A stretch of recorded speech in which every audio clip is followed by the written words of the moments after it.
Je vis dans, certes, une ville paumée, mais dans un petit coin tranquille, dans une routine sans fin. Tous les jours, je me lève à 6 heures et pars en cours, toujours à pied.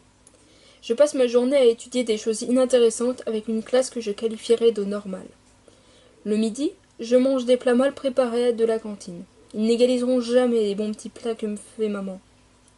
Le soir, je m'en vais. Je ne dis au revoir à personne et je marche jusqu'à chez moi. Après, je fais mes devoirs, je mange et je dors. Tout ça pour y refaire exactement la même chose le lendemain. J'en ai marre de cette vie monotone. J'ai l'impression d'être perdu dans le temps, à être bloqué. Dès qu'une de ces journées insupportables se finit, j'ai l'impression de revenir dans le passé et de me retrouver à devoir vivre exactement la même chose.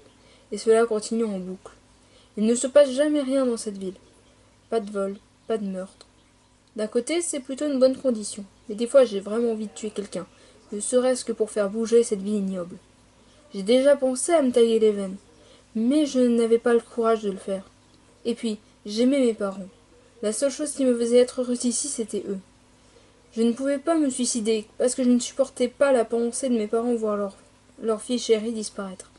Ils m'aimaient aussi, beaucoup même. L'on était une petite famille aisée, vivant dans une petite maison, ayant de quoi manger à notre faim. Je sais qu'ils ont fait beaucoup de sacrifices pour moi.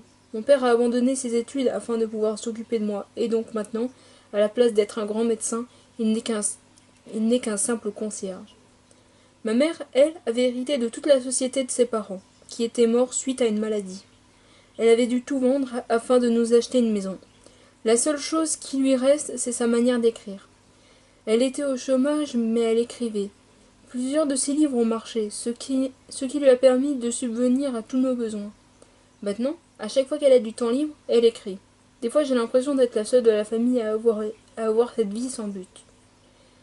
J'ai essayé à plusieurs reprises d'écrire comme maman le faisait, mais sans rien faire. Je ne suis bonne à rien. Chaque soir, je rêve. Mon seul don devait être de rêver. Je rêvais d'une vie différente, moins monotone, plus intéressante. Mais chaque matin, je continue à me réveiller avec cette éternelle routine. Mais aujourd'hui, j'ai une vague impression que cette journée allait être différente. Les cours m'ont semblé plus rapides. Quand je suis sortie pour rentrer chez moi, j'eus un léger mal-être. J'ai fait la route à pied, comme à chaque fois, mais avec ce sentiment qui me rongeait de l'intérieur.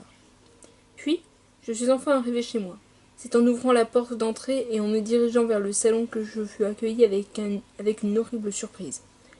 Je vis mes deux parents, morts, sur le canapé. Je baissa les oreilles et couvra ma bouche avec mes mains par choc.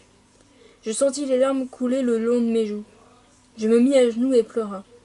Je venais de me souvenir que je n'avais même pas eu le temps de leur dire à quel point je les aimais.